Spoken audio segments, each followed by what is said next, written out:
ध्यान सूत्र कहता है, meditation is entirely timeless and thoughtless, there is only easiness. अर्थात ध्यान पूरी तरह समयातीत है और विचारातीत है, वहाँ पर केवल होना मात्र है, इजनेस।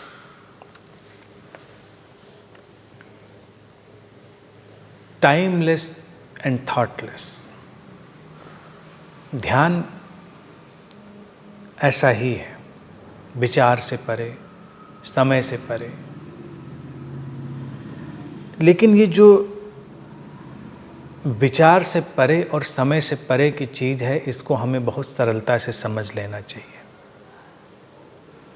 क्योंकि हम अपने शरीर मन के रूप में एक ईगो आइडेंटिटी के रूप में समय में होते हैं, और शरीर मन में इस ईगो आइडेंटिटी में विचार की भी अपनी भूमिका होती है। विचार कभी पूरी तरह मिटते नहीं और समय भी नहीं मिटता। तो फिर क्या होती है स्थिति जो विचार के परे की और समय की परे की है? हमारी जो चेतना है, उसी में जो मैनिफेस्टेशन है वो शरीर मन का है। चेतना शाश्वत है, इटर्नल है। शरीर मन आते हैं और जाते हैं। तो जब भी हम उस शाश्वत के डायमेंशन में जुड़ते हैं, यानी कि शरीर मन में रहते हुए हम चेतना से पूरी तरह लयबद्ध हो जाते हैं, तो समय में रहते हुए ही हम समयातीत हो जाते हैं, क्योंकि वो डायमेंशन जो चेतना का डायमेंशन है, आयाम है, वो टाइमलेस है। लेकिन हमारा होना टाइम में है। समय में होकर हम समयातीत को अनुभव करते हैं, किया जा सकता है। वही अवस्था विचार के मामले में भी है कि विचार जब स्रोत में अगर हम देखें तो सारे विचार उसमें हैं या फिर कोई भी विचार उसमें नहीं है। यानी कि दोनों स्थितियां हैं कि जिस स्रोत से सारे विचार निकलते हैं, फैलते हैं, वो उसी स्रोत में विलीन होते हैं।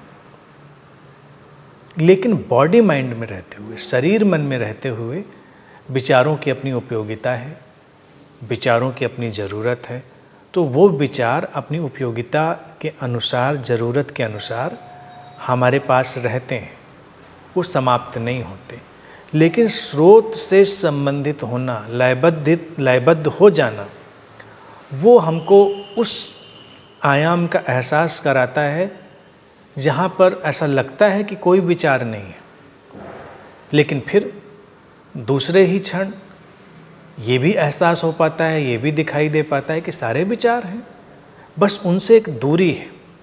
कोई विचार मेरा नहीं है, कोई विचार हमारी व्यक्तिगत चीज़ नहीं है। इस चीज़ का दर्शन हो जाता है, और जब इस चीज़ का दर्शन हो जाता है कि कोई भी विचार व्यक्तिगत नहीं है, तो उस पे से पकड़ छूट जाती है।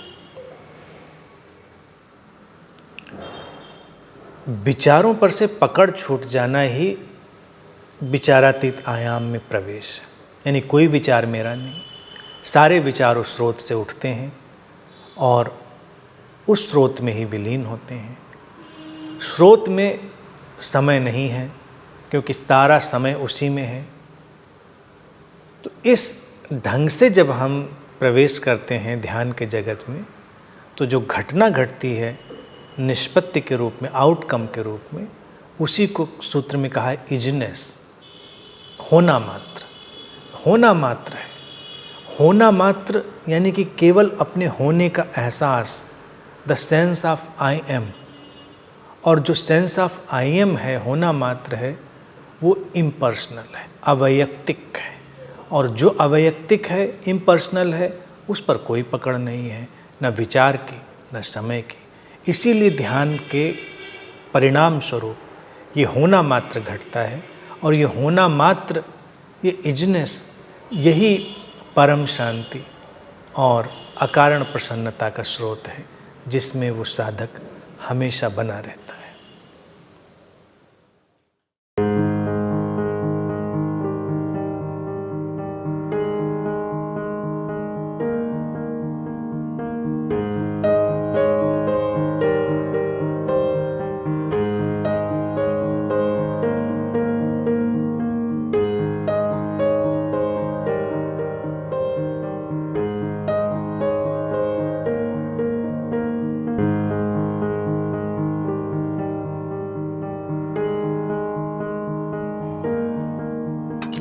है।